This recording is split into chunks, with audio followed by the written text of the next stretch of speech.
जय हिंद बच्चों, मैं दीपक पांडे आप सभी लोगों का त्रिशूल डिफेंस एकेडमी के ऑनलाइन प्लेटफॉर्म पे स्वागत एवं वेलकम करता हूं।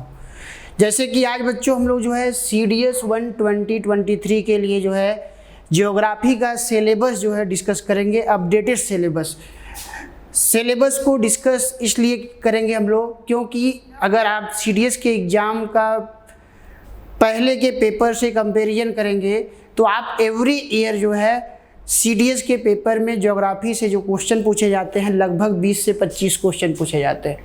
ज्योग्राफी में जो क्वेश्चन पूछे जाते हैं वो 20+ क्वेश्चन जो है आपके एग्ज़ाम में पूछे जाते हैं, 20+ क्वेश्चन।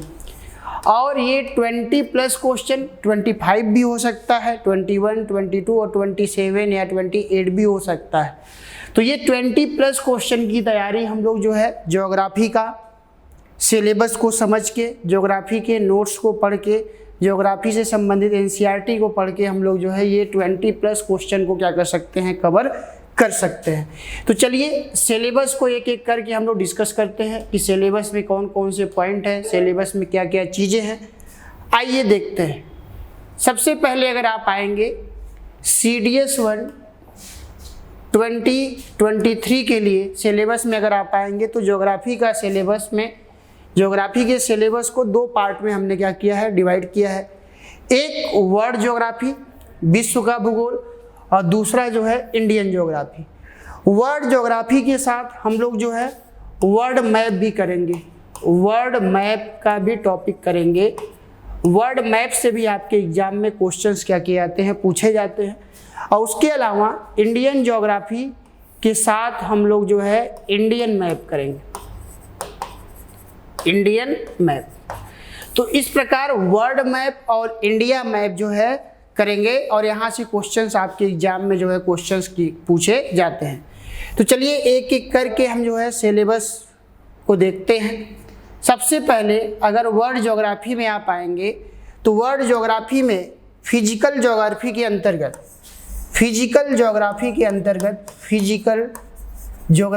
अंतर्गत या भौतिक भूगोल के अंतर्गत ये 4 टॉपिक्स आएंगे। ये 4 टॉपिक्स हैं जिसमें आप लिथोस्फीयर स्थलमंडल, हाइड्रोस्फीयर जलमंडल, एटमॉस्फेयर वायुमंडल और इन्वायरमेंट एंड इकोलॉजी पर्यावरण और पारिस्थितिकी, ये भी टॉपिक है। और इसको भी हम लोग क्या करेंगे और यहाँ से जो है आपके एग्जाम में लगभग 10 से 15 क्वेश्चन पूछे जाते हैं। तो 10 से 15 क्वेश्चन इन्वायरमेंट एंड इकोलॉजी, और उसके अलावा अगर ज्योग्राफी से अगर आप आएंगे तो लगभग 20 क्वेश्चन, और इन्वायरमेंट से अगर आप आएंगे तो लगभग 10+ क्वेश्चन पूछे जाते हैं। और इस प्रकार अगर दोनों टॉपिक्स को आप मिला देंगे तो लगभग 30+ क्वेश्चन जो है आपके एग्जाम में पूछे जाते हैं। तो इन्वायरमेंट एंड इकोलॉजी का टॉपिक भी मोस्ट इम्पॉर्टेंट टॉपिक है। इन्वायरमेंट एंड इकोलॉजी के अंतर्गत इन्वायरमेंट का कॉन्सेप्ट क्या है, इन्वायरमेंट में कैसे एनर्जी का फ्लो होता है, ये सारी चीज़ें हम लोग जो है देखेंगे। तो इस प्रकार इन्वायरमेंट एंड इकोलॉजी से 10 से 15 क्वेश्चन, और उसके अलावा 20 क्वेश्चन के आसपास ज्योग्राफी से। तो इस प्रकार 30 से अधिक क्वेश्चन जो है आपके एग्जाम में यहाँ से पूछे जाते हैं। नेक्स्ट स्लाइड पे चलते हैं। ये देखिए वर्ल्ड मैप है। वर्ल्ड मैप को हम लोग करेंगे कि वर्ल्ड मैप में अगर आप आएंगे तो ये नॉर्थ अमेरिका है, ये साउथ अमेरिका, अफ्रीका, यूरोप, उसके अलावा एशिया, उसके अलावा ऑस्ट्रेलिया। इधर अगर आप आएंगे तो आपको अंटार्कटिका, ये सारे कॉन्टिनेंटल वाइज जो है हम लोग वर्ल्ड मैप को करेंगे। और कॉन्टिनेंटल वाइज कहाँ पे कौन सा रिसोर्सेज पाया जा रहा है, कहाँ पे कौन सा माउंटेन है, कौन से कॉन्टिनेंट में कौन सा लेक है, रिवर है, पासेज है। उसके अलावा अगर आप आएंगे डिजर्ट, ये सारे टॉपिक्स एग्रीकल्चर के स्तर पे, रिसोर्सेज के स्तर पे, ये सारे मुद्दे हम लोग जो है वर्ल्ड ज्योग्राफी के अंतर्गत करेंगे। उसके अलावा अगर आप आएंगे ये लोकेशन आपको पैसिफिक ओशियन का लोकेशन मिलेगा, ये लोकेशन अटलांटिक ओशियन का।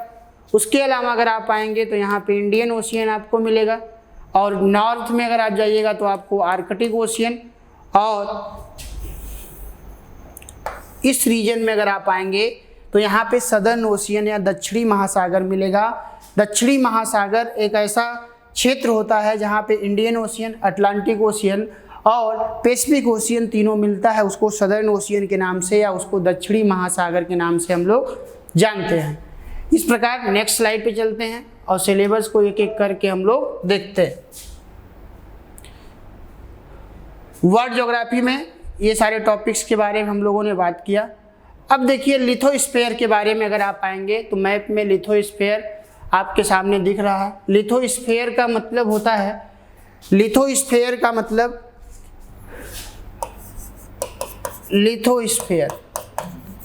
Lithosphere is equal to crust plus upper mantle, crust plus upper mantle. तो इस प्रकार अगर आप देखेंगे क्रस्ट और अपर मेंटल को मिला देंगे तो इसको हम लोग जो है किस नाम से जानते हैं, इसको हम लोग लिथोस्फीयर के नाम से जानते हैं या स्थल मंडल के नाम से जानते हैं, स्थल मंडल के नाम से जानते हैं। क्रस्ट से अगर आप अर्थ के सेंटर की ओर बढ़ेंगे तो आपको जो है मेंटल मिलेगा। मेंटल से अगर आप सेंटर की ओर बढ़ेंगे तो कोर मिलेगा। मेंटल भी दो भागों में, एक अपर मेंटल दूसरा लोअर मेंटल, और कोर पे अगर आप आएंगे तो एक आउटर कोर और दूसरा इनर कोर। इस प्रकार आपको जो है ये पूरा इंटरनल स्ट्रक्चर ऑफ अर्थ के अंतर्गत टॉपिक्स मिलेगा। उसके अलावा अगर आप आएंगे क्रस्ट से लेके अर्थ के सेंटर तक, इसे हम लोग जो है रेडियस ऑफ अर्थ बोलते हैं। तो अगर आपसे कहा जाए कि अर्थ का रेडियस या पृथ्वी की त्रिज्या कितनी है तो 6378 किलोमीटर। तो लिथोस्फीयर का टॉपिक हम लोग करेंगे। अब आइए देखते हैं कि लिथोस्फीयर में कौन कौन से टॉपिक है।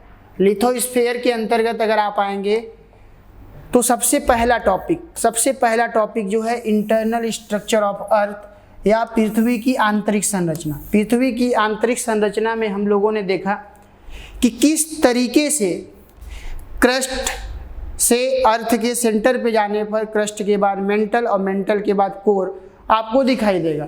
तो इसके बारे में हम लोग देखेंगे, इंटरनल स्ट्रक्चर ऑफ अर्थ का स्टडी करेंगे। फिर उसके बाद हम लोग देखेंगे कि क्रस्ट किस फॉर्म में है, मेंटल किस फॉर्म में है, उसके अलावा कोर किस फॉर्म में है, सबका डेंसिटी का लेवल क्या है। ये सारे टॉपिक्स हम लोग जो है इंटरनल स्ट्रक्चर ऑफ अर्थ में करेंगे। रॉक्स, चट्टान का टॉपिक अगर आप आएंगे, मोस्ट इंपॉर्टेंट टॉपिक। सबसे पहले अगर आपको पता है कि चट्टान में इग्नियस रॉक, उसके अलावा सेडिमेंट्री रॉक के अलावा अगर आप आएंगे मेटामॉर्फिक रॉक। तो इस प्रकार जो है रॉक्स के टाइप ऑफ रॉक्स हैं। रॉक्स का संबंध सीधे मिनरल से है, रिसोर्सेज से। उसके अलावा इग्नियस रॉक्स क्या होता है, इसी को प्राइमरी रॉक्स भी बोलते हैं, सेडिमेंट्री रॉक्स को सेकेंडरी रॉक्स बोलते हैं, जबकि मेटामॉर्फिक रॉक्स जो है इग्नियस और सेडिमेंट्री रॉक्स से क्या होता है, बनता है। जो इस सेक्टर से, जो इस टॉपिक से आपके एग्जाम में क्वेश्चंस पूछा जाता है वह टॉपिक जो है इग्नियस रॉक्स के एग्जाम्पल कौन है, सेडिमेंट्री रॉक्स के उदाहरण क्या हैं, उसके अलावा मेटामॉर्फिक रॉक के उदाहरण क्या हैं। ये सारे टॉपिक्स इसके अंतर्गत हम लोग देखते हैं। उसके अलावा वोल्केनो, ज्वालामुखी का टॉपिक भी मोस्ट इंपॉर्टेंट है। अगर वोल्केनिक इरप्शन आप समझ जाएंगे तो रॉक्स का फॉर्मेशन आपको समझ में आ जाएगा कि कैसे जो है रॉक्स बनते हैं, कैसे चट्टान बनते हैं। तो वोल्केनिक इरप्शन जब होता है तो उस समय मैग्मा अर्थ के सरफेस पे आता है, और मैग्मा अर्थ के सरफेस पे आता है तो अर्थ के सरफेस पर मैग्मा के जमाव से, मैग्मा के डिपोजिशन से रॉक्स बनता है। और रॉक्स में अगर आप आएंगे तो रॉक्स में इग्नियस रॉक्स बनता है सबसे पहले मैग्मा के जमाव से, और इसीलिए इसको प्राइमरी रॉक्स के नाम से भी जानते हैं। इग्नियस रॉक्स में जब टूट फूट का प्रोसेस होता है तो उसके सेडिमेंट एक स्थान से दूसरे स्थान पर डिपॉजिट होते हैं, और एक लंबे समय के पश्चात जो है सेडिमेंट्री रॉक्स बनता है। और जब इग्नियस और मेटामॉर्फिक रॉक्स दोनों अपने बेसिक नेचर में या मूलभूत संरचना में चेंज कर जाते हैं तो मेटामॉर्फिक रॉक्स बनता है। तो इस प्रकार वोल्केनिक इरप्शन समझने के बाद रॉक्स को समझना आपके लिए और आसान हो जाएगा। टॉपिक्स इंपॉर्टेंट है, क्वेश्चन यहाँ से पूछे जाते हैं। नेक्स्ट स्लाइड में चलते हैं। लैंडफॉर्म में अगर आप आएंगे तो लैंडफॉर्म स्थलाकृतियों से संबंधित भी आपके एग्जाम में क्वेश्चन पूछा जाता है। लैंडफॉर्म के अंतर्गत जैसे कुछ लैंडफॉर्म्स जो है नदियों के द्वारा बनते हैं, वो भी नदियों के कटाव के द्वारा भी लैंडफॉर्म बनते हैं या इरोजन के द्वारा, और नदियों के सेडिमेंट के डिपोजिशन से भी जो है लैंडफॉर्म बनते हैं। तो इस प्रकार लैंडफॉर्म का टॉपिक्स जो है हम लोग करेंगे। ग्राउंड वाटर से लैंडफॉर्म बनता है, सी वाटर से लैंडफॉर्म बनता है, विंड से लैंडफॉर्म बनता है। तो ये टाइप ऑफ लैंडफॉर्म्स के बारे में हम लोग जो है डिस्कस करेंगे और यहाँ से आपके एग्जाम में क्वेश्चंस पूछे जाते हैं। उसके अलावा अगर आप आएंगे नेक्स्ट अगर आप आएंगे तो ये देख सकते हैं आप, आपके सामने वोल्केनो का इमेज दिख रहा है। वोल्केनो का इमेज अगर आपके सामने दिख रहा है तो इसके अंतर्गत मैं थोड़ा सा आपको एक्सप्लेन कर देता हूँ।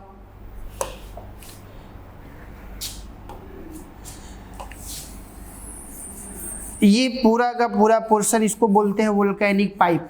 वोल्केनिक पाइप, इस वोल्केनिक पाइप से आप देख रहे हैं ज्वालामुखी का उद्गार हो रहा है। बहुत सारे इसके साथ जो है लिक्विड फॉर्म में और उसके अलावा कुछ सॉलिड फॉर्म में जो है एलिमेंट निकल रहे हैं और इनके जमाव से जो है क्या बनता है, इग्नियस रॉक्स बनता है। और इंटरनल स्ट्रक्चर ऑफ अर्थ से मैग्मा के अर्थ के सरफेस पे आने की जो प्रोसेस है, उसी प्रोसेस को हम लोग ज्वालामुखी विस्फोट या वोल्केनिक इरप्शन के नाम से हम लोग जानते हैं।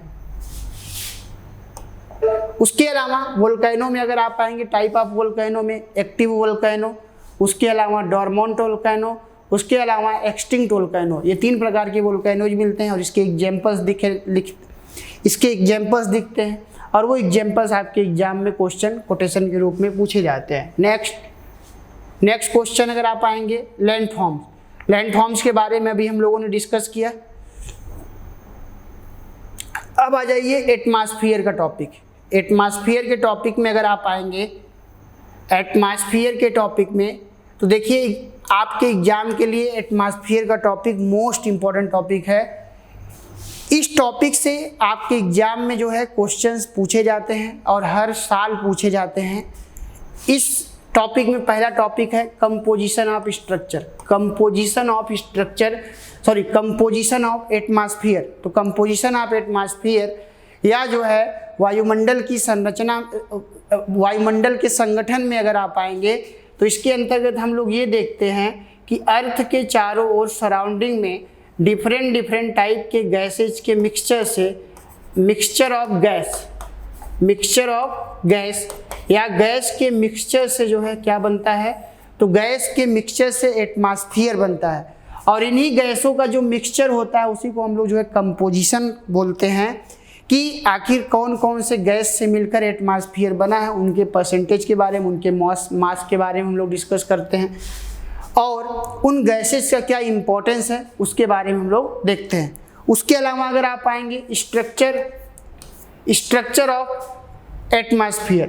ऑफ एटमॉस्फेयर के अंतर्गत अगर आप आएंगे तो वायुमंडल की संरचना के बारे में हम लोग देखते हैं। संरचना के अंतर्गत अगर आप देखिएगा तो संरचना में हम लोग देखेंगे कि जैसे क्रस्ट से अर्थ के सेंटर की ओर जाने पर आपको जो है मेंटल मिलता है, कोर मिलता है, उसी तरीके से क्रस्ट से जैसे ही एटमॉस्फेयर की ओर बढ़ेंगे तो सबसे पहले आपको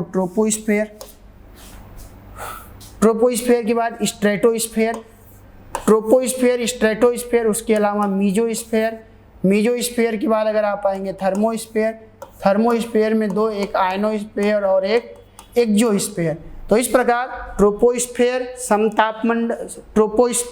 ट्रोपोस्फेयर पे अगर आप आएंगे तो इसको क्षोभ मंडल, स्ट्रेटोस्फेयर समताप मंडल, मीजोस्फेयर मध्यमंडल, आयनोस्फेयर आयन मंडल, एक्सोस्फेयर वायुमंडल। तो इस प्रकार अगर आप आएंगे तो ये जो है आपको स्ट्रक्चर जो है दिखाई देता है। इसको हम स्ट्रक्चर ऑफ एटमॉस्फेयर के अंतर्गत देखेंगे। उसके अलावा थर्ड टॉपिक पे आते हैं एटमॉस्फेरिक प्रेशर, वायुमंडलीय दाब। वायुमंडलीय दाब क्या होता है इसके बारे में देखेंगे कि पूरे एटमॉस्फेयर के द्वारा अर्थ के सरफेस पर लगने वाला जो फोर्स होता है, लगने वाला जो दबाव बल होता है, उसी को एटमॉस्फेरिक प्रेशर हम लोग बोलते हैं। एटमॉस्फेरिक प्रेशर आप समझ लेंगे तो फिर हम लोग एटमॉस्फेरिक प्रेशर बेल्ट के बारे में बात करेंगे, वायुमंडलीय दाब पेटी के बारे में बात करेंगे। और एटमॉस्फेरिक प्रेशर बेल्ट अगर आप आइएगा तो ये 7 एटमॉस्फेरिक प्रेशर बेल्ट होते हैं जिनमें 3 लो प्रेशर बेल्ट होते हैं और 4 जो है हाई प्रेशर बेल्ट होते हैं। इसके बारे में हम लोग क्या करेंगे, डिस्कस करेंगे। जब आप एटमॉस्फेरिक प्रेशर बेल्ट समझ जाएंगे तो आपको पवन विंड के बारे में समझ में आ जाएगा। विंड में जैसे हवाएं हमेशा हाई प्रेशर से लो प्रेशर की ओर चलती है, हवाएं हमेशा जो है हाई प्रेशर से लो प्रेशर की ओर चलती हैं। तो इस प्रकार अगर आप देखिएगा तो विंड के बारे में, टाइप ऑफ विंड में प्लेनेटरी विंड के अलावा अगर आप आएंगे तो हम लोग इसी में देखेंगे सीजनल विंड के अलावा लोकल विंड मोस्ट इंपॉर्टेंट है। यहाँ से क्वेश्चन आपके एग्जाम में पूछे जाते हैं। हर कॉन्टिनेंट, हर कंट्री में अलग अलग टाइप के विंड चलते हैं, उनका नाम जो है अलग अलग होता है। कुछ नेचर में गर्म होते हैं, कुछ नेचर में ठंडे होते हैं।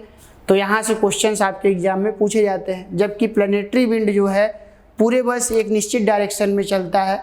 और यह विंड जो है 3 विंड आपको मिलेंगे इसमें। एक मिलेगा ट्रेड विंड, दूसरा वेस्टर्ली विंड और तीसरा पोलर विंड। इन विंड के बारे में हम लोग डिस्कस करेंगे। उसके अलावा विंड के बारे में समझ जाएंगे तो आपको रेन टॉपिक, वर्षा या प्रेसिपिटेशन टॉपिक आसानी से समझ में आ जाएगा। उसके अलावा अगर आप आएंगे तो हम लोग बात करेंगे एटमॉस्फेयर के अंतर्गत साइक्लोन और एंटी साइक्लोन। साइक्लोन और एंटी साइक्लोन, चक्रवात और प्रतिचक्रवात। साइक्लोन के सेंटर में लो प्रेशर, जबकि एंटी साइक्लोन के सेंटर में हाई प्रेशर बनता है। जब लो प्रेशर बनता है तो हवाएं जो है तेजी से साइक्लोन के सरकमफेरेंस से उसके सेंटर की ओर चलता है। और उस समय जब साइक्लोन आता है तो साइक्लोन के समय जो है मौसम पूरी तरीके से डिस्टर्ब होता है, बादल छाए रहते हैं, बारिश तेजी से होती है, हवाएं तेजी से चलता है और मौसम पूरी तरीके से डिस्टर्ब होता है। जबकि एंटी साइक्लोन में जस्ट इसके अपोजिट होता है, उसके सेंटर में हाई प्रेशर बनता है और उसके अलावा मौसम पूरी तरीके से स्टेबल होता है।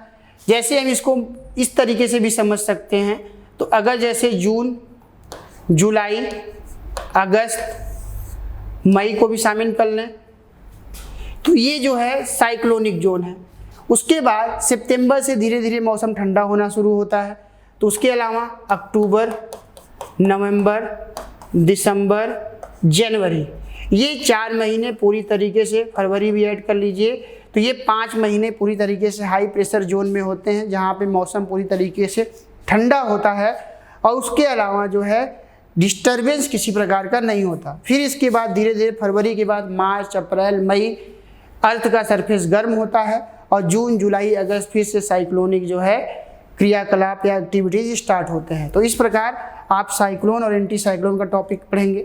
उसके अलावा नेक्स्ट टॉपिक क्लाइमेटिक रीजन के बारे में बात करेंगे, जलवायु प्रदेश के बारे में या जलवायु क्षेत्र के बारे में बात करेंगे कि वर्ल्ड लेवल पे किस तरीके से पूरे क्लाइमेट को जो है डिवाइड किया गया है या कैटेगराइज किया गया है, उसके बारे में डिस्कस करेंगे। ये टॉपिक क्लाइमेटिक रीजन का टॉपिक जो है एक प्रकार का कंक्लूजन पार्ट टॉपिक का है, क्योंकि जब ऊपर वाले सारे टॉपिक्स आप समझ जाएंगे तो उसी का जो है कंक्लूजन पार्ट जो है क्लाइमेटिक रीजन है, जिसको हम लोग देखेंगे। उसके अलावा अगर आप आएंगे नेक्स्ट स्लाइड में चलते हैं। नेक्स्ट स्लाइड में अभी तक हम लोगों ने लिथोस्फीयर के बारे में देखा, अभी तक हम लोगों ने जो है लिथोस्फीयर के बारे में देखा, अभी तक हाइड्रोस्फीयर के बारे में देखा, अभी तक एटमॉस्फेयर के बारे में देखा और अब हम लोग हाइड्रोस्फीयर के बारे में देखेंगे। किसके बारे में देखेंगे? हाइड्रोस्फीयर के बारे में, जल मंडल के बारे में देखेंगे, या आप इसको बोल सकते हैं ओशिनियोग्राफी के अंतर्गत देखेंगे। ओशिनियोग्राफी के अंतर्गत हम लोग क्या करेंगे, देखेंगे, या समुद्र विज्ञान जिसे बोलते हैं, समुद्र विज्ञान जिसे बोला जाता है। समुद्र विज्ञान में अगर आप आएंगे तो ये जो 3 टॉपिक्स आपके सामने दिख रहे हैं मोस्ट इंपॉर्टेंट टॉपिक्स हैं, यहाँ से आपके एग्जाम में क्वेश्चन पूछे जाते हैं। सबसे पहले ओशियन करंट, महासागरीय धारा। तो ओशियन करंट नेचर में 2 होता है, एक होता है कोल्ड और दूसरा होता है वार्म। जो कोल्ड ओशियन करंट होता है वो हाई लैटिट्यूड से लो लैटिट्यूड की ओर चलता है, जबकि जो वार्म ओशियन करंट होता है या गर्म जलधारा होता है वह लो लैटिट्यूड से हाई लैटिट्यूड की ओर चलता है या निम्न अक्षांशों से उच्च अक्षांश की ओर चलता है, जबकि उच्च अक्षांश से निम्न अक्षांश की ओर चलने वाली जो ओशियन करंट होता है उसे हम लोग जो है ठंडा ओशियन करंट के नाम से जानते हैं। उसके अलावा ओशियन सैलिनिटी के बारे में जानेंगे, समुद्री लवणता के बारे में। ओशियन सैलिनिटी के अंतर्गत आएंगे तो उसमें बहुत सारे साल्ट पाए जाएंगे, उसके बारे में हम लोग स्टडी करेंगे। उसके अलावा थर्ड टॉपिक एब एंड टाइड, ज्वार और भाटा। समुद्र में आपने देखा है कि लहरें उसकी ऊपर उठती हैं फिर जो है पीछे की ओर जाती हैं। इस प्रोसीजर को हम लोग ज्वार और भाटा के नाम से जानते हैं, एब एंड टाइड के नाम से जानते हैं।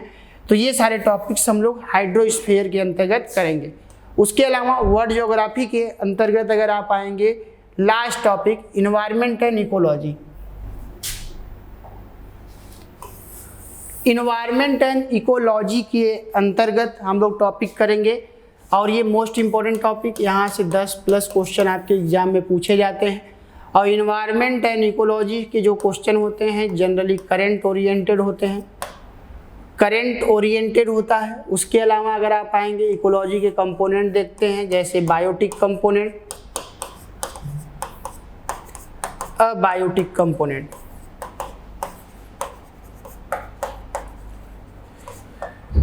बायोटिक और अबायोटिक, और ये बायोटिक अबायोटिक किस तरीके से आपस में इंटरलिंक होते हैं, किस तरीके से आपस में अंतःक्रिया करते हैं, इन सभी मुद्दों के बारे में हम लोग क्या करेंगे, देखेंगे। उसके अलावा एक लेवल से दूसरे लेवल पर किस तरीके से एनर्जी का फ्लो होता है, आपने सुना होगा यूनिडायरेक्शनल फ्लो होता है। उसके अलावा आप देखेंगे इसी में कि प्राइमरी कंज्यूमर क्या होता है, फिर उसके बाद प्राइमरी, सेकेंडरी, टर्शियरी जो है प्रोड्यूसर क्या होता है, ये सारी चीज़ें हम लोग जो है देखेंगे। तो इस प्रकार कंज्यूमर और प्रोड्यूसर के बारे में हम लोग देखेंगे। जो कंज्यूमर होता है वह भोजन के लिए दूसरे के ऊपर डिपेंडेंट होता है, और जो प्रोड्यूसर होता है वह जो है भोजन के लिए वह स्वयं अपने लिए भोजन तैयार करता है, दूसरों के लिए भी भोजन तैयार करता है। तो इस प्रकार पेड़ पौधे प्रोड्यूसर के अंतर्गत आएंगे, और उसके अलावा कंज्यूमर के अंतर्गत जैसे हम आप या एनिमल्स आएंगे। तो इस प्रकार अगर आप आएंगे तो प्रोड्यूसर होता है। प्रोड्यूसर के अलावा अगर आप आएंगे तो प्राइमरी कंज्यूमर, सेकेंडरी कंज्यूमर, और उसके अलावा टर्शियरी कंज्यूमर, और उसके अलावा अगर आप आएंगे डीकम्पोजर। और कहीं ना कहीं प्राइमरी कंज्यूमर भी इस पर डिपेंडेंट होता है, सेकेंडरी कंज्यूमर भी इस पर डिपेंडेंट होता है, टर्शियरी कंज्यूमर भी इस पर डिपेंडेंट होता है, और उसके अलावा अगर आप आएंगे डीकम्पोजर भी इस पर डिपेंडेंट होता है। तो कुल मिला के कहने का मतलब ये है कि इन्वायरमेंट एंड इकोलॉजी के अंतर्गत जो है इनके रिलेशंस को समझेंगे, किस तरीके से एनर्जी का फ्लो हो रहा है, और वर्ल्ड लेवल पे कुछ क्लाइमेट चेंज को लेके जो है संधि, ट्रीटी, समझौता होता है, उसके बारे में। ओजोन से संबंधित मुद्दे करेंगे, क्लाइमेट चेंज से संबंधित मुद्दे, ये सारे टॉपिक्स हम लोग जो है इन्वायरमेंट एंड इकोलॉजी के अंतर्गत करेंगे। और मोस्ट इंपॉर्टेंट टॉपिक्स है, यहाँ से आपके एग्जाम में क्वेश्चंस 10 से अधिक ही क्वेश्चंस पूछे जाते हैं। उसके अलावा अगर आप आएंगे नेक्स्ट टॉपिक पे चलेंगे, और नेक्स्ट टॉपिक है हम लोग का geography of India. Indian geography के बारे में हम लोग जो है देखेंगे। अब आइए हम लोग जो है इंडियन ज्योग्राफी का सिलेबस स्टार्ट करते हैं।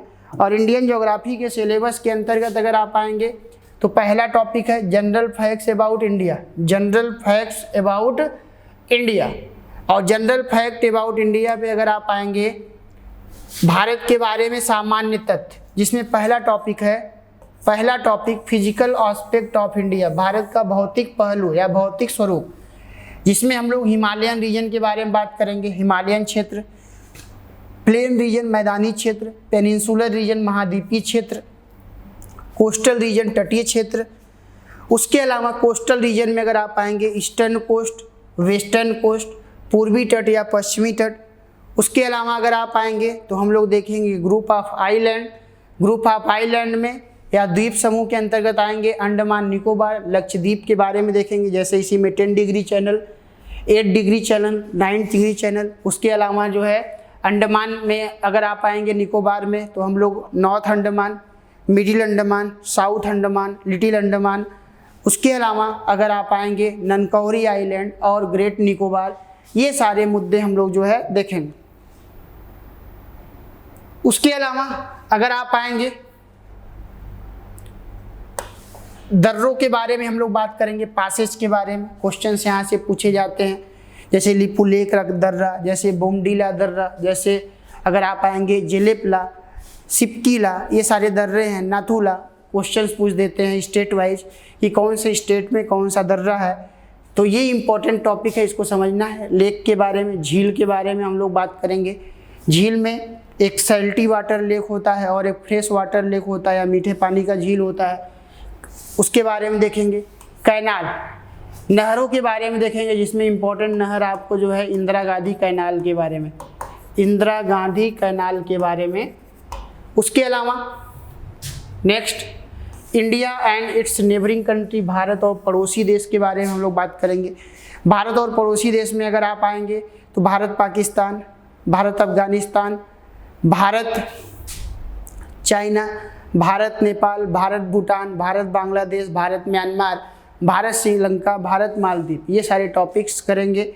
उनके ट्रेड के स्तर पे बात करेंगे, उनके बाउंड्री लाइन के स्तर पे बात करेंगे।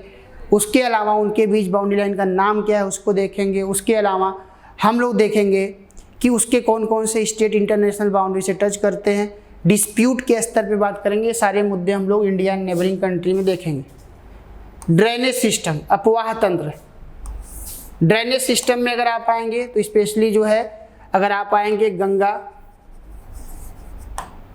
ब्रह्मपुत्र, इंडस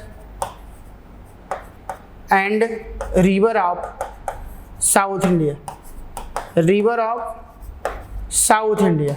तो देखिए रिवर से जो क्वेश्चंस पूछे जाते हैं, सबसे पहले ओरिजिन ऑफ रिवर। उसके अलावा सेकंड आप आएंगे तो एंडिंग ऑफ रिवर, कहाँ पे जाके एंड हो रहा है। हेल्पिंग रिवर के बारे में या ट्रिब्यूटरी रिवर के बारे में, उस रिवर के किनारे कौन सा सिटीज बसा हुआ है। उसके अलावा उस रिवर पे कौन सा प्रोजेक्ट चल रहा है, तो परियोजना या डैम या प्रोजेक्ट के बारे में भी क्वेश्चन आपसे पूछता है। उसके अलावा अपवाह तंत्र और इंडियन रिवर के बारे में हम लोगों ने देखा। इंडियन क्लाइमेट, भारतीय जलवायु, भारतीय जलवायु इंडियन क्लाइमेट का मतलब है बेसिकली मानसून को समझना। किसको? मानसून को समझना। तो जब वर्ल्ड लेवल पे एटमॉस्फेयर का टॉपिक, प्रेसिपिटेशन का टॉपिक आप समझ जाइएगा तो मानसून आपको आसानी से समझ में आ जाएगा। एग्रीकल्चर, कृषि का टॉपिक, टाइप ऑफ एग्रीकल्चर। उसके अलावा सॉइल का टॉपिक, मृदा, सॉइल का टॉपिक, कैसे सॉइल का फॉर्मेशन होता है, मिट्टी कैसे बनता है। फॉरेस्ट, वन का टॉपिक। उसके अलावा अगर आप आएंगे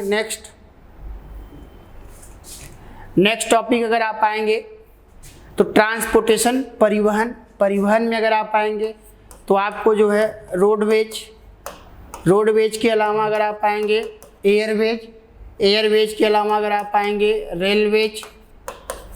उसके अलावा अगर आप आएंगे रोडवेज, एयरवेज, रेलवेज, वाटरवेज, ये सारे टॉपिक्स हम लोग जो है ट्रांसपोर्टेशन में, परिवहन में करेंगे।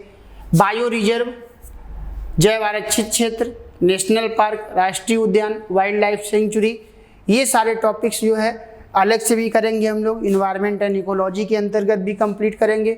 उसके अलावा अगर आप आएंगे इंडस्ट्री, उद्योग, आपको पता है कि इंडस्ट्री को जो है सेकेंडरी सेक्टर के अंतर्गत रखा गया है। सेकेंडरी सेक्टर के अंतर्गत टाइप ऑफ इंडस्ट्रीज के बारे में हम लोग बात करेंगे। एक्चुअली ये टॉपिक्स बहुत ही फैक्चुअल टॉपिक है जो करंट ओरिएंटेड है, तो ये इकोनॉमिक्स में भी आपसे पूछा जाता है और ज्योग्राफी के अंतर्गत भी पूछ देता है। सेंसस, जनगणना। अब चूंकि अभी हम लोग के पास जो आंकड़े सेंसस या जनगणना के अवेलेबल हैं वो 2011 के हैं, काउंटिंग चल रहा है। उम्मीद है कि तब तक हो सकता है नए आंकड़े आ जाएं तो नए सेंसस के बारे में हम लोग बात करेंगे। नेक्स्ट चलते हैं, एक एक करके एक एक टॉपिक को हम लोग क्या करेंगे, डिस्कस करेंगे। जैसे फिजिकल एस्पेक्ट, अगर फिजिकल एस्पेक्ट में अगर आप आएंगे, फिजिकल एस्पेक्ट में हिमालयन रीजन, तो हिमालयन रीजन जो है फिजिकल एस्पेक्ट में पहला टॉपिक है। और मैप में आप देख रहे हैं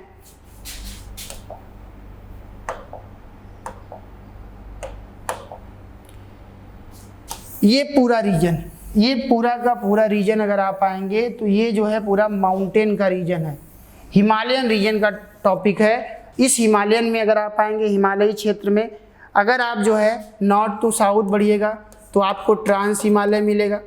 ट्रांस हिमालय के बाद अगर आप आएंगे ग्रेटर हिमालय, ग्रेटर हिमालय के बाद मिडिल हिमालय, और मिडिल हिमालय के बाद शिवालिक हिमालय। अब देखिए ये तो नॉर्थ टू साउथ। उसके अलावा अगर आप आएंगे वेस्ट टू ईस्ट जाने पर, वेस्ट टू ईस्ट जाने पर आपको मिलेगा पंजाब हिमालय, पंजाब हिमालय के बाद कुमायूं हिमालय, कुमायूं हिमालय के बाद अगर आप आगे बढ़ेंगे तो आपको नेपाल हिमालय, नेपाल हिमालय के बाद आगे बढ़ेंगे तो आपको असम हिमालय। तो ये Punjab Himalaya, Kumaon Himalaya, Nepal Himalaya, Assam Himalaya, west to east जाने पर हिमालय का कैटेगराइजेशन है। तो इस हिमालयी रीजन के बारे में हम लोग क्या करेंगे, डिस्कस करेंगे। टाइप ऑफ हिमालय मैंने आपको बताया, इसमें जो भी कैसे हिमालय बना, हिमालय यंग फोल्डेड माउंटेन है, कैसे फोल्ड बना, कौन सा फोर्स लगा, कंप्रेशनल फोर्स लगा, कौन से दो प्लेटों के टक्कर से बना, ये सारे मुद्दे हम लोग हिमालयन रीजन के अंतर्गत देखेंगे। नेक्स्ट फिजिकल एस्पेक्ट में अगर आप आएंगे, सेकेंड टॉपिक जिसमें जो है प्लेन रीजन के बारे में, मैदानी क्षेत्र के बारे में। तो प्लेन रीजन में अगर आप आएंगे तो ये पूरा क्षेत्र, ये जो आपके सामने दिख रहा है, ये पूरा क्षेत्र जो है जिसे हम लोग प्लेन रीजन के नाम से या मैदानी क्षेत्र के नाम से हम लोग जानते हैं। ये देखिए आपके सामने, ये पूरा का पूरा रीजन मैदानी क्षेत्र है, प्लेन रीजन। और ये प्लेन रीजन बना कैसे है, ये जो क्षेत्र बना है ये नदियों के द्वारा लाए गए सेडिमेंट के डिपॉजिट से बना है, सेडिमेंट के डिपॉजिट से बना है। और इस क्षेत्र का जो फर्टिलिटी है, फर्टिलिटी या उर्वरता, फर्टिलिटी या उर्वरता जो है बहुत ही अधिक है, जिसके कारण यहाँ पे एग्रीकल्चर का जो प्रोडक्शन है वो बहुत ही ज़्यादा या बहुत ही हाई आपको दिखाई देता है। उसके अलावा इसी में अगर आप आएंगे बांगर, खादर और उसके अलावा तराइयन रीजन, ये सारे क्षेत्र आपको क्या होंगे, दिखाई देंगे। नेक्स्ट चलते हैं हम लोग प्लेन रीजन के बाद पेनिनसुलर रीजन।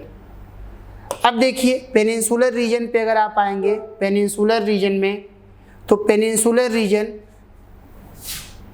ये पूरा का पूरा जो रीजन है, इस रीजन को हम लोग पेनिनसुलर रीजन के नाम से जानते हैं, प्रायद्वीपीय क्षेत्र के नाम से जानते हैं, पेनिनसुलर रीजन के नाम से हम लोग क्या करते हैं, जानते हैं। तो ये पूरा रीजन पेनिनसुलर रीजन है, जिसमें हम लोग डेक्कन प्लेटू के बारे में, छोटा नागपुर प्लेटू के बारे में, सतपुड़ा रेंज, विंध्य रेंज, ये सारे रेंज हम लोग जो है देखते हैं।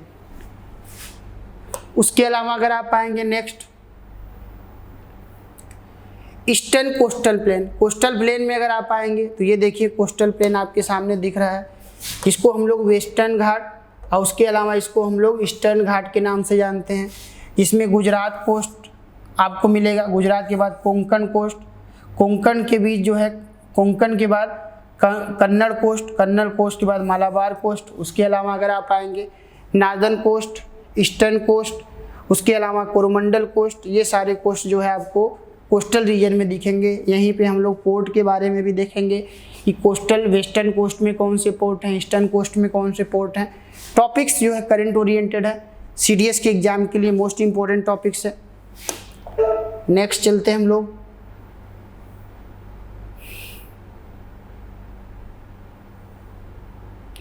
ये अभी हम लोगों ने देखा कोंकण कन्नड़ के बारे में, कोस्टल प्लेन के बारे में। अब देखिए फिजिकल एस्पेक्ट ऑफ इंडिया में अगर आप आएंगे group of island, group of island, group of island में अगर आप आएंगे तो ये पूरा का पूरा रीजन आपको क्या मिलेगा, ये अरेबियन सी है, ये पूरा का पूरा रीजन जो है अरेबियन सी, और ये इसमें आपको मिलेगा, इसे हम लोग बोलते हैं लक्षद्वीप। और उसके अलावा अगर आप देखेंगे तो ये पूरा का पूरा रीजन जो है जिसे हम लोग अंडमान निकोबार के नाम से जानते हैं, अंडमान निकोबार। और ये पूरा रीजन जो है बे ऑफ बंगाल है, बंगाल की खाड़ी, बंगाल की खाड़ी। यहीं पे अगर आप आएंगे तो आपको पाक स्टेट मिलेगा, मन्नार की खाड़ी मिलेगा, ये सारे लोकेशंस जो है यहाँ पे आपको दिखाई देंगे। उसके अलावा अगर आप आएंगे नेक्स्ट टॉपिक में हम लोग चलते हैं, अंडमान एंड निकोबार हम लोगों ने देख ही लिया। फिजिकल एस्पेक्ट में लक्षद्वीप का टॉपिक, उसके अलावा अगर आप आएंगे, जिसमें हम लोगों ने माउंटेन पास के बारे में देखा, पासेस दर्रों के बारे में। दर्रे आपसे पूछे जाते हैं, जैसे अघील पास, कारा थांगला, खारदुंगला, चांगला, थांगला, बारालाचाला, सिपकीला, माना पास, नीति पास, लिपू लेक, देवसा पास, रोहतांग पास, बनिहाल पास, पीर पंजाल पास, जोजिला, नाथुला, ये जो है स्टेट वाइज आपसे जो है पूछे जाते हैं और ये इम्पॉर्टेंट है, ये इम्पॉर्टेंट है आपके एग्जाम पर्पज से, तो इग्नोर नहीं करना है, ये भी टॉपिक में जो है पढ़ना है हम लोगों को। उसके अलावा अगर आप आएंगे major lakes of India, lakes of India के बारे में अगर आप आएंगे तो यहाँ से भी इस बार क्वेश्चन आपके एग्जाम में पूछा गया था। लेक में जो है टाइप ऑफ लेक्स के बारे में देखेंगे, कुछ जो है वोल्केनिक लेक हैं, कुछ टेक्टोनिक लेक हैं, कुछ जो है लैगून लेक हैं। ये लेक्स, टाइप ऑफ लेक्स देखेंगे, कौन कौन से राज्य में कौन कौन से लेक्स हैं, कौन सैल्टी लेक है, कौन सा लेक जो है सैल्टी लेक के अलावा कौन सा लेक फ्रेश वाटर का लेक है, मीठे पानी का झील है। ये सारे मुद्दे हम लोग करेंगे लेक के अंतर्गत। उसके अलावा अगर आप आएंगे नेक्स्ट, तो नेक्स्ट हम लोग जो है कैनाल ऑफ इंडिया, भारत के नहरों के बारे में देखेंगे। उसके अलावा अगर आप आएंगे next India and neighbouring country, India and neighbouring country में अगर आप आएंगे तो ये देखिए इंडिया एंड नेबरिंग कंट्री में पाकिस्तान, अफगानिस्तान, पाकिस्तान इंडिया का क्या संबंध है, अफगानिस्तान इंडिया का संबंध, Maldives India, Sri Lanka India, Bangladesh India, Bhutan India, Nepal India और चाइना इंडिया। ये नेबरिंग कंट्री हैं। नेबरिंग कंट्री से संबंधित जो भी टॉपिक्स होंगे वो चाहे डिस्प्यूट के स्तर पे या रिलेशंस को बेहतर बनाने के स्तर पे, ये सारे टॉपिक्स हम लोग जो है इसको कवर करेंगे इंडियन ज्योग्राफी के अंतर्गत, इंडियन ज्योग्राफी के अंतर्गत। उसके अलावा अगर आप आएंगे नेक्स्ट ड्रेनेज सिस्टम। अब देखिए ड्रेनेज सिस्टम में अपवाह तंत्र में अगर आप आएंगे तो अपवाह तंत्र में आपके सामने ये इंडस रिवर है। इंडस रिवर के हेल्पिंग रिवर में झेलम, चेनाब, रावी, सतलज, ब्यास, ये सारी नदियाँ। उसके अलावा अगर आप आएंगे ये गंगा नदी का अपवाह तंत्र है। गंगा नदी के अपवाह तंत्र में उसके राइट डायरेक्शन से और लेफ्ट डायरेक्शन से बहुत सारे उसके हेल्पिंग रिवर या ट्रिब्यूटरी रिवर पास करते हैं। उसके अलावा अगर आप आएंगे ये ब्रह्मपुत्र नदी है। ब्रह्मपुत्र नदी के बारे में उसके हेल्पिंग रिवर्स या ट्रिब्यूटरी रिवर के बारे में डिस्कशन करेंगे। तो ये ड्रेनेज सिस्टम का टॉपिक है। पैटर्न, ड्रेनेज पैटर्न को हम लोग समझेंगे, कौन से रिवर का ओरिजिन क्या है, कौन से रिवर कहाँ पे जाके इंड हो रहा है या समाप्त हो रहा है, ये सारे टॉपिक्स हम लोग जो है देखेंगे। नेक्स्ट अगर आप आएंगे इंडियन रिवर, इंडिया का क्लाइमेट, मानसून। तो मानसून में हम लोगों ने बात किया कि मानसून को समझने के लिए वर्ल्ड का क्लाइमेट को समझना बहुत ही जरूरी है। Agriculture of India, agriculture of India में मेजर क्रॉप्स के बारे में देखेंगे, कौन से स्टेट में कौन से क्रॉप्स का प्रोडक्शन जो है ज़्यादा है। शुगर केन के मामले में कौन सा स्टेट ज़्यादा प्रोडक्शन करता है, ओनियन के मामले में, टोमेटो के मामले में, उसके अलावा व्हीट के मामले में, राइस के मामले में, कॉटन के मामले में, टोबैको के मामले में, ये सारे टॉपिक्स हम लोग एग्रीकल्चर के अंतर्गत देखेंगे। उसके अलावा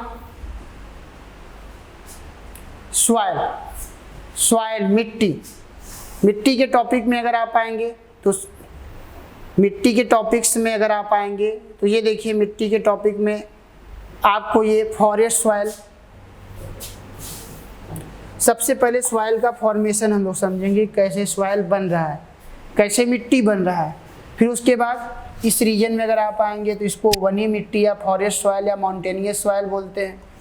इस रीजन में अगर आप आएंगे तो ये सॉइल आपके सामने जो दिख रहा है इसको हम लोग अलुवियल सॉइल के नाम से जानते हैं। अलुवियल सॉइल जो सबसे हाई फर्टिलिटी मिट्टी है। उसके अलावा अलुवियल सॉइल के अलावा अगर आप आगे बढ़ेंगे तो हम लोग देखेंगे उसमें ब्लैक सॉइल के बारे में, ये देखिए पूरा का पूरा बेल्ट जो है ब्लैक सॉइल जो कॉटन के लिए जो है अच्छा माना जाता है।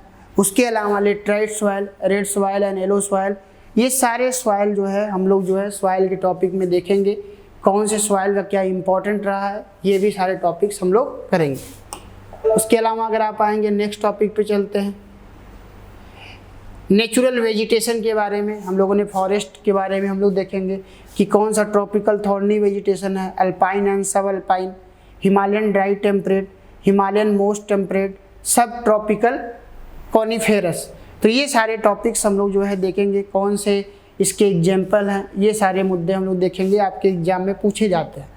ट्रांसपोर्टेशन, ट्रांसपोर्टेशन में अभी हम लोगों ने देखा एयरपोर्ट, उसके अलावा सी पोर्ट, उसके अलावा अगर आप आएंगे रेल। तो ये सारे ट्रांसपोर्टेशन जो है व्यक्ति के लाइफ को आसान बनाता है, व्यापार को आसान बनाता है, ये सारे मुद्दे जो है ट्रांसपोर्ट के अंतर्गत हम लोग देखेंगे। बायोस्फीयर रिजर्व ऑफ इंडिया, तो बायोस्फीयर रिजर्व ऑफ इंडिया में अगर आप आएंगे तो बायोस्फीयर से भी आपसे क्वेश्चन पूछे जाते हैं, जिसमें आपके सामने दिख रहा है Nanda Devi, Achanakmar, Kanchenjunga, Manas wild life, Dihang Dibang, Dibru Saikhowa, Sundarban, Simlipal national park, Seshachalam, Pachmarhi, Panna, great Rann of Kutch. तो ये सारे टॉपिक जो है बायो रिजर्व के अंतर्गत आपको दिखाई देंगे, तो बायो रिजर्व जो है हम लोग देखेंगे। उसके अलावा अगर आप आएंगे national park of India, national park जो है भारत में कहाँ कहाँ पे नेशनल पार्क हैं, राष्ट्रीय पार्क हैं, उस नेशनल पार्क के बारे में हम लोग देखेंगे। करंट में जो चर्चा में बने रहते हैं वहीं से आपके एग्जाम में क्वेश्चन पूछे जाते हैं। उसके अलावा wild life sanctuary, wild life sanctuary में अगर आप आएंगे ग्रेट हिमालयन रीजन में valley of flowers, Rajaji, Corbett, Jim Corbett, Sariska, Keoladeo, Ranthambore, Dudhwa tiger reserve, Bandhavgarh, Kanha national park, Pench national park, Sundarbans, Chilika lake, Kaziranga, Manas, उसके अलावा नागरहोल, बांदीपुर, पेरियार, व्यानर, ये जो है सारे के सारे जो नेशनल पार्क हैं उसके बारे में भी हम लोग क्या करेंगे देखेंगे, आपके एग्जाम के लिए मोस्ट इम्पॉर्टेंट टॉपिक है। उसके अलावा इंडस्ट्रीज, तो इंडस्ट्रीज में अगर आप आएंगे टाइप ऑफ इंडस्ट्रीज में, जैसे आपको जो है इंडस्ट्रीज में अगर आप आएंगे cotton, jute, silk, sugar, woods, national capital, towns, ये हम लोग जो है इसके अंतर्गत देखेंगे। टाइप ऑफ इंडस्ट्रीज के बारे में बात करेंगे कि कौन से इंडस्ट्रीज का प्रोडक्शन का स्तर पे क्या है, उसके अलावा उसका जीडीपी में कंट्रीब्यूशन क्या है, ये सारे टॉपिक्स हम लोग इंडस्ट्री में बात करेंगे। उसके अलावा अगर आप आएंगे नेक्स्ट स्लाइड पे हम लोग चलते हैं,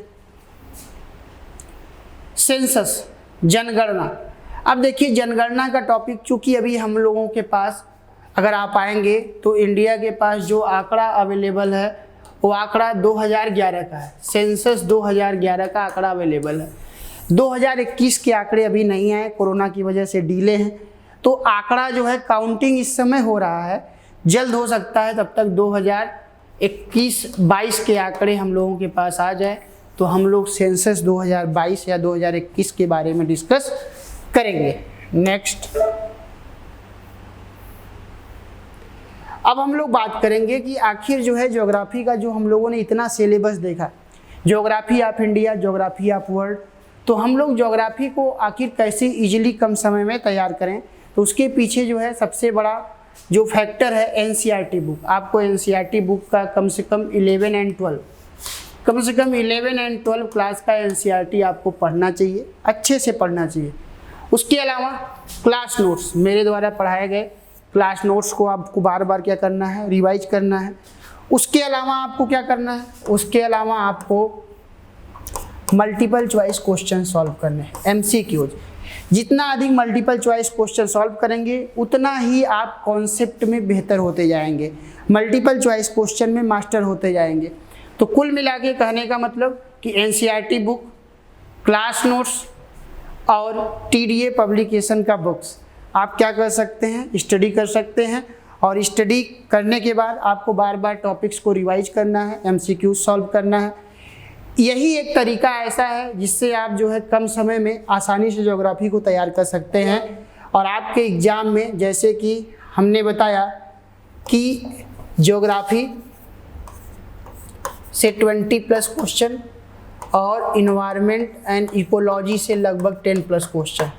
तो इस प्रकार अगर ये 2 टॉपिक्स मिला देंगे तो लगभग 30+ क्वेश्चंस आपके एग्जाम में क्या किए जाएंगे, पूछे जाएंगे। और ये दोनों टॉपिक को आप तैयार करके, इन दोनों टॉपिक को आप तैयार करके जो है 30 क्वेश्चन का तैयारी, 30 से अधिक क्वेश्चन का तैयारी आप आसानी से कर सकते हैं। और अभी तक का ये ट्रेंड भी रहा है कि आपके एग्जाम में इन्वायरमेंट एंड इकोलॉजी और ज्योग्राफी का मिला दीजिए तो लगभग 30 के आसपास क्वेश्चंस पूछे जाते हैं। तो आज हम लोगों ने CDS 1 2023 के लिए ज्योग्राफी का अपडेटेड सिलेबस देखा और CDS 1 2023 के लिए क्या स्ट्रेटजी हो सकता है तैयारी करने का, कैसे कम समय में आप जो है ज्योग्राफी को तैयार कर सकते हैं, उसके बारे में भी हम लोगों ने डिस्कस किया। तो आप लोगों का त्रिशूल डिफेंस एकेडमी में वेलकम है। आज हम लोग का लेक्चर यहीं तक। थैंक यू एंड जय हिंद। जहां बनते हैं देश के गौरव, इंडिया का एकमात्र ऐसा कोचिंग इंस्टीट्यूट जहां कैडेट्स को ट्रेन किया जाता है आने वाले डिफेंस एग्जाम के अनुसार। अगर आपका भी सपना है भारतीय सेना में शामिल होकर देश की सेवा करने का, तो आज ही ज्वाइन करें त्रिशूल डिफेंस एकेडमी।